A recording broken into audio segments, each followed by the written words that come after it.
आज Jammu and Kashmir Ladakh teachers federation जो कि एफिलेटेड है अखिल भारतीय राष्ट्रीय शैक्षिक महासंघ से, आज हम जो नई शिक्षा नीति जो जिसकी घोषणा कल आदरणीय शिक्षा मंत्री जी ने की, हम उसका हार्दिक स्वागत करते हैं। जैसे कि हम लोग जानते हैं कि 1986 के बाद लगातार जिस तरह शिक्षा का व्यापारीकरण हुआ है या जितना आधुनिक युग में जितने परिवर्तन शिक्षा क्षेत्र में आए हैं, ऐसे में शिक्षा में सुधार की बहुत आवश्यकता थी।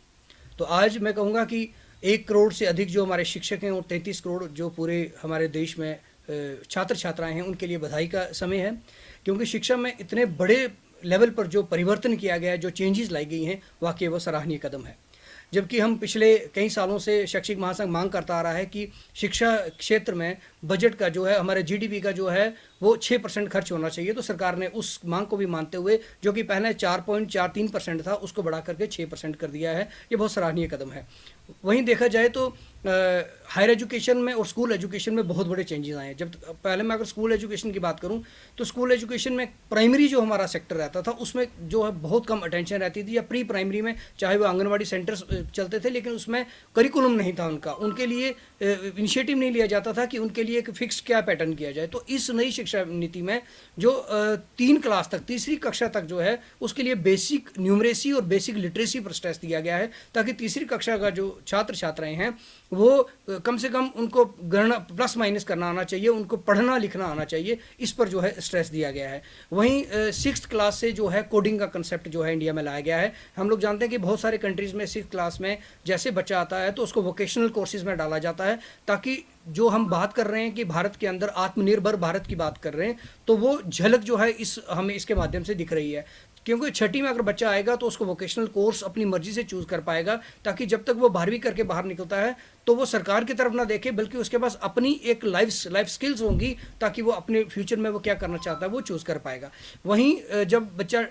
खासकर जब बच्चा 12th में 11th में जाता था तो वो सब्जेक्ट चूज़ करता था। तो सब्जेक्ट चूज़ करने में एक फिक्स्ड नॉर्म होते थे कि वो साइंस स्ट्रीम वाला साइंस लेगा, आर्ट्स वाला आर्ट्स लेगा, नॉन मेडिकल लेगा। लेकिन इसमें कुछ परिवर्तन लाए गए हैं। इसमें मल्टी डिसिप्लिनरी जो है कंसेप्ट जो है लाया गया है। इसमें अगर साइंस का कोई विद्यार्थी है, उसको आर्ट्स में रुचि है, तो वो आर्ट्स का सब्जेक्ट भी, फाइन आर्ट्स का, वो म्यूज़िक का जो है अगर वो लेना चाहता है सब्जेक्ट, तो वो उसमें वो भी सब्जेक्ट जो है ले पा सकता है। वहीं दूसरी ओर अगर हम बात करें कि यूनिवर्सिटी लेवल पर क्या होता था, एक डीम्ड यूनिवर्सिटी है, कहीं कोई क्लस्टर यूनिवर्सिटी है, या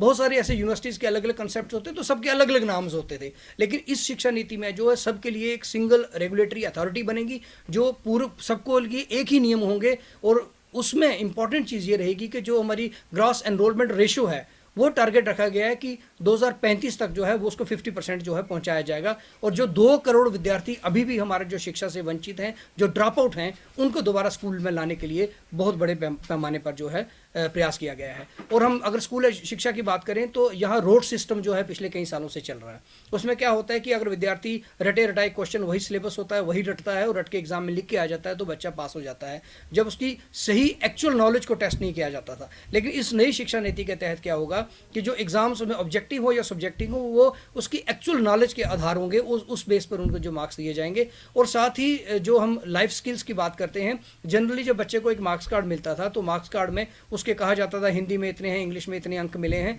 लेकिन उसकी लाइफ स्किल्स जो हैं वो उसमें नहीं दिखाई जाती थी। तो इसमें क्या है कि परख नाम से जो है एक असेसमेंट टूल बनाया गया है, जिससे क्या होगी कि बच्चे की असेसमेंट शिक्षक भी कर पाएगा, उस बच्चे की असेसमेंट उसी का सहपाठी भी करेगा, और बच्चा खुद अपना आंकलन करेगा कि मैं इस कक्षा में मेरे में क्या रुचि थी, किस में रुचि थी, और मैं क्या अच्छा बेहतर कर पा रहा हूँ। तो कुल मिलाकर के अगर हम बात करें, आत्मनिर्भर भारत की जो बात है वो इस शिक्षा नीति में सामने दिख रही है कि आने वाला समय जो है वो भारत में शिक्षा के लिए बहुत अच्छा समय है। और जो शिक्षक के लिए भी बहुत सारे ऐसे आयाम नए होंगे इस शिक्षा नीति में, जिसमें शिक्षक भी जो है पूरी तरह इक्विप होगा।